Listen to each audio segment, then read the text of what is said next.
चैलिडोनियम मैजस।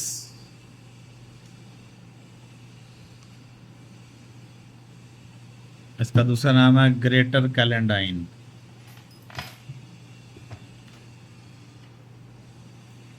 एक बहुत बड़ी एक पोलिकस रेमेडी है ये,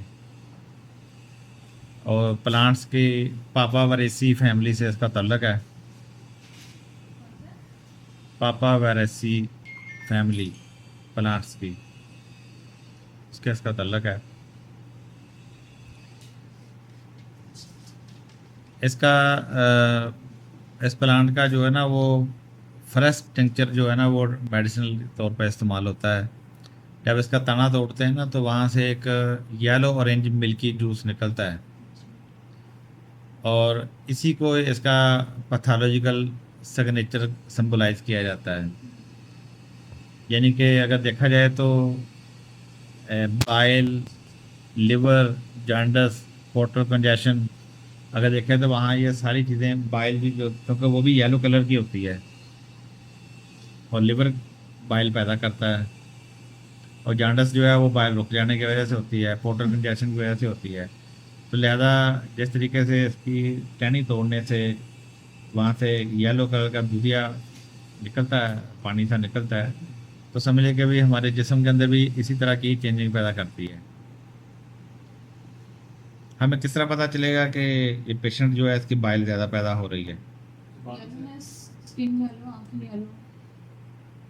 अगर ऑब्स्ट्रक्टिव जॉन्डिस हुआ हो तो फिर उसकी ये चीज़ें येलो हो जाएंगी, आंखें येलो हो जाएंगी, स्किन येलो हो जाएगी।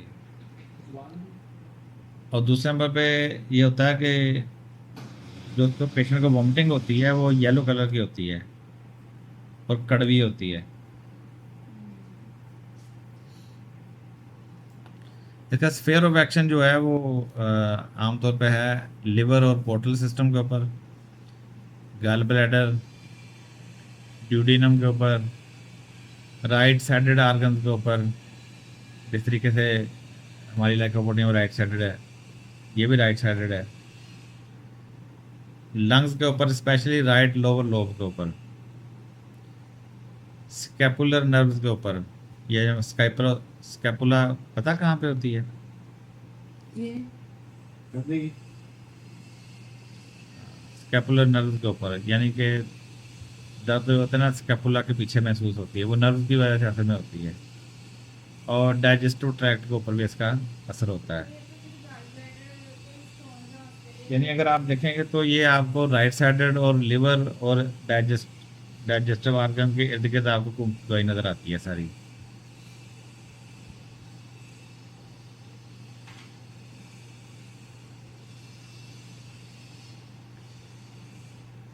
इसमें सोरा और साइकोसिस दो में आदम का हमें ज़्यादा इजहार महसूस होता है, लेकिन अगर डीप क्रोनिक हेपेटिक डिजनरेशन हो जाए तो फिर ये सिफरेटिक टेंडेंसी भी इसके अंदर पाई जाती है। यानी बीमारी अगर नाकाबिले इलाज होकर अगली स्टेज में चले जाए तो फिर ये सिफरेटिक टेंडेंसी में भी है। बस ये समझ लें कि ये रेमेडी जो है ये सिर्फ लिवर मेडिसिन नहीं है कि हम समझे कि जहाँ भी लिवर है तो हम उठा के चैलिडोनियम दे दें, ऐसा नहीं है। बल्कि जिस पेशेंट के अंदर भी ये ग्रुप ऑफ सिम्टम होगा उसकी ये दवाई बन जाएगी। मसलन स्लगिश मेटाबॉलिज्म, यानी मेटाबॉलिज्म स्लो हो रहा है, वेनस स्टेटस, वेन जो है वो प्रॉपर सर्कुलेशन पूरा नहीं कर रही, बिलियरी ऑब्स्ट्रक्शन, बाइल जो है ये रुक जाती है, टॉक्सिक ओवरलोड, ये जिस्म के अंदर जहरों का ओवरलोड ज़्यादा हो रहा है, क्योंकि हमारा लिवर जो है यही हमारी जहरों को कंट्रोल करता है ना। डिटॉक्सिफिकेशन करना लिवर का काम है। जब लिवर पूरा काम नहीं करता तो बॉडी के अंदर टॉक्सिक ओवरलोड हो जाता है। हेपेटिक इनर्शिया, यानी लिवर जो है ना ये तकरीबन बहुत स्लो वर्क में आ जाता है। जब ये सारी चीज़ें आप किसी पेशेंट के अंदर देखते हैं तो फिर आप चैलिडोनियम की तरफ ध्यान दे सकते हैं कि बाइल रुक चुकी है। बाइल रुकेगी तो साफ ज़ाहिर है कि आपको पता चलेगा कि उसकी ज़ुबान, उसकी आंखें, उसकी स्किन जो है वो येलो हो जाएगी, यूरिन बहुत ज़्यादा येलो आएगा और स्टूल उसका वाइट आएगा। तो इस चीज़ की अलामत, यानी इन चीज़ों से आप पहचान लेंगे कि ये चेलिडोनियम बन रही है। अब इसका जो कोर एसेंस है इसका, या उसकी जो सेंट्रल डिस्टर्बेंस, अगर हम इसकी जानना चाहें, जिससे हम पता चले कि वाकई ही कन्फर्म चेलिडोनियम बनती है, तो वो ये है, एक वर्ड आप, जुमला आप लिख लें, paragraph: system can not properly process and eliminate toxins. ये इसका सेंट्रल डिस्टर्बेंस है। System can not properly process and eliminate toxin. जब हमारा सिस्टम जो है प्रॉपरली प्रोसेस ना करे और जहरों को निकाल ना पाए, तो समझ लें कि चेलिडोनियम दवाई बनेगी वहाँ पे।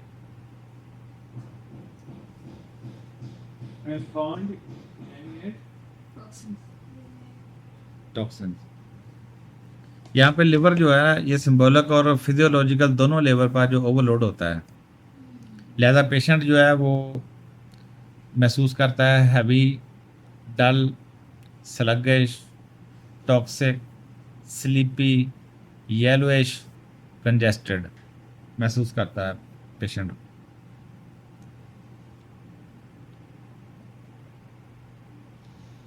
तो इससे हमें ये पता चला कि ये रेमेडी जो है ब्लॉक्ड फ्लो की रेमेडी है, यानी जो चीज़ रुकी हुई चीज़ को चलाने वाली दवाई है ये।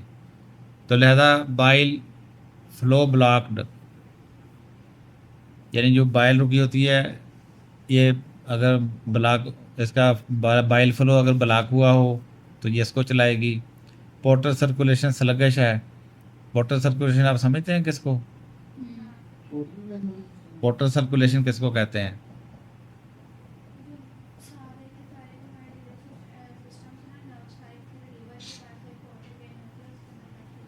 हमारी इंटेस्टाइन के इर्द गिर्द जितनी भी वेन्स होती हैं, वो जब इकट्ठी होकर लिवर की तरफ चलती हैं, तो ये जो सर्कुलेशन है, यानी इंटेस्टाइन से सारे हजमशुदा एसिमिलेटेड फूड पार्टिकल्स को लेकर जो वेन्स इकट्ठी होकर एक मेन बनती है पोर्टल वेन में। पोर्टल सिस्टम, सारी वेन्स के मजमूए को पोर्टल सिस्टम कहते हैं। तो एक जब बनती है जो पोर्टल वेन होती है, तो वो लिवर की तरफ लेके जाती है उसको। तो यहाँ हम देखते हैं कि पोर्टल सर्कुलेशन जो है वो स्लगिश हो जाता है।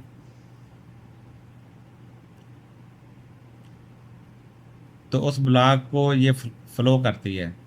इमोशंस सप्रेस्ड, यानी हमारे इमोशंस अगर सप्रेस हैं तो उस ब्लॉक को भी ये फ्लो करती है। वाइटलिटी स्टैग्नेट, और हमारी वाइटल फोर्स है ये भी एक जगह पे रुक जाती है, तो इसको भी ये चालू करती है। इसीलिए सिम्टम्स माइग्रेट नहीं करते जैसे लाइकोपोडियम या सल्फर में, बल्कि एक्यूमुलेट करते हैं।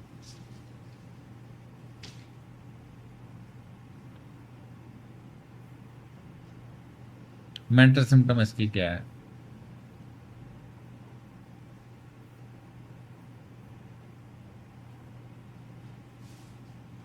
अगर क्लासिकल मटीरियल मेडिका में इसके मेंटल सिम्टम देखें तो वो बहुत लाउड नहीं है, यानी बहुत नुमाया तौर पे नहीं होते, लेकिन क्लिनिकली फिर भी अहम है वो।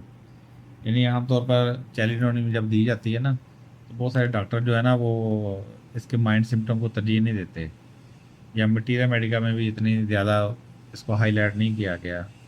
लेकिन क्लिनिकली हम देखें तो होती हैं ये चीज़ें, या जिसके बॉडी के अंदर वो ये कुछ अलामात मौजूद हो ना, तो उसके माइंड पे भी असरात उसके होते हैं। वो सबसे पहली चीज़ होती है डलनेस एंड मेंटल टॉर्पोर, यानी कि मरीज़ सुस्त हो जाता है और दिमागी तौर पर भी बिल्कुल टॉर्पोर, यानी कि स्लो हो जाता है। आंसर डिलेड, यानी सवाल पूछते हैं तो लेट जवाब देता है। स्लीपीनेस होता है। कंसंट्रेशन वीक होती है, यानी को गहरी सोच नहीं सोच सकता। और टॉक्सिक डलनेस होती है इसके अंदर, यानी जहरीले असरात की वजह से पैदाशुदा डलनेस होती है। तो लिहाजा ये जो देखा जाए कि डिप्रेशन इमोशनल नहीं है, ये इमोशनल डिप्रेशन जो होता है ना, ये वो नहीं है, बल्कि ये हेपेटिक डिप्रेशन है। यानी एक बंदा को किसी जज्बाती वजूहात की वजह से अगर देखते हैं ना कि वो स्ट्रेस की वजह से वो डल होता है, ये वो नहीं है, क्योंकि लिवर प्रॉपर वर्किंग नहीं है। एक फिजियोलॉजिकल एक प्रोसेस चल रहा है, दिमाग के ऊपर टॉक्सिक लोड है, ये उस वजह से डल है। यानी इसके पीछे आपको इमोशनल वजह नजर नहीं आएगी।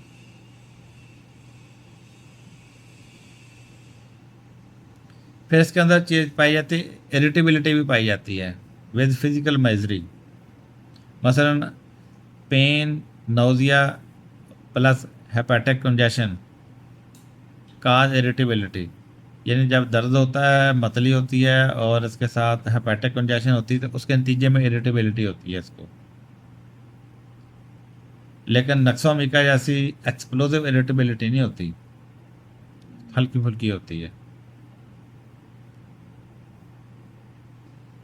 लिहाजा इसके अंदर जो इरिटेबिलिटी पाई जाती है वो एग्जॉस्टेड इरिटेबिलिटी होती है, बीमारी की वजह से एग्जॉस्ट हुआ होता है, साइलेंट सफरिंग की वजह से। वांट्स रेस्ट, रेस्ट चाहता है, इस वजह से उसके अंदर ये चीज़ पाई जाती है। अच्छा, इसके अंदर एंग्जाइटी अबाउट हेल्थ भी पाई जाती है, सेहत के बारे में तशवीश होती है।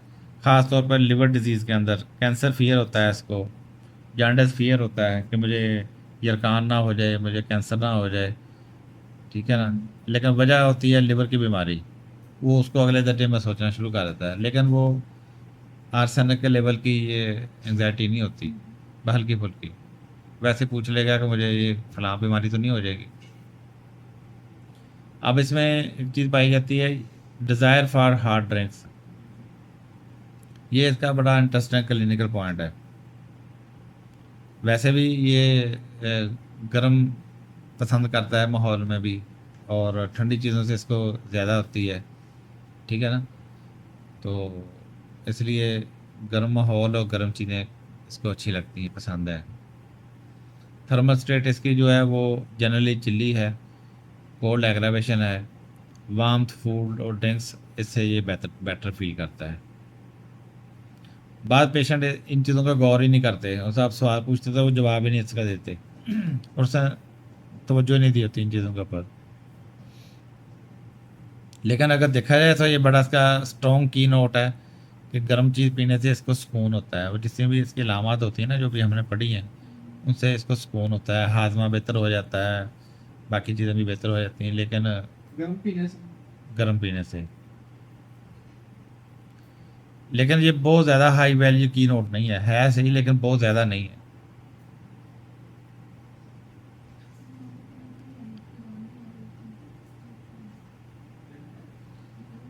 इसको अगर फ़ायदा होगा तो क्या होगा, गर्म पानी पीने से किस चीज़ को सुकून होगा, मतली को थोड़ा सुकून हो जाएगा। लिवर के ऊपर अगर पेन है तो उसको थोड़ा सा सुकून हो जाएगा। मैदे के ऊपर अगर कोई थोड़ी बहुत ही अगर कसाई महसूस करता है, कसा कसा हुआ मैदा या सख्त महसूस हो रहा है, भरा हुआ महसूस कर रहा है, गैस्ट्रिक स्ट्रेस वगैरह, उसको सुकून हो जाएगा। अगर सर दर्द वगैरह है तो उसको कुछ सुकून हो जाएगा। यानी बीमारी को नहीं सुकून होगा, ये जो बीमारी की वजह से पैदाशुदा कुछ अलामात है ना, उसको कुछ सुकून हो जाएगा।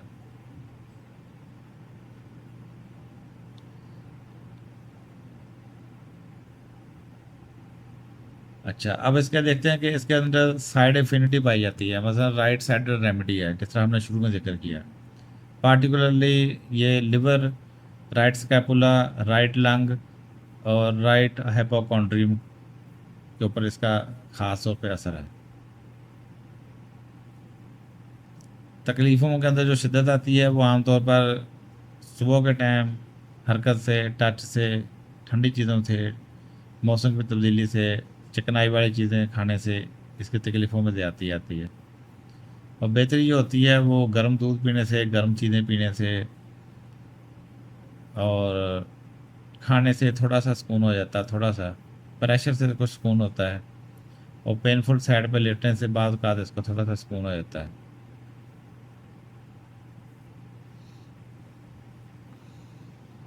अब हम इसके देखते हैं कुछ पार्टिकुलर सिम्टम सिस्टम वाइज हम कुछ देखते हैं। सबसे पहली चीज़ है लिवर और गाल ब्लैडर। ये चैलिडोनियम का थ्रॉन है।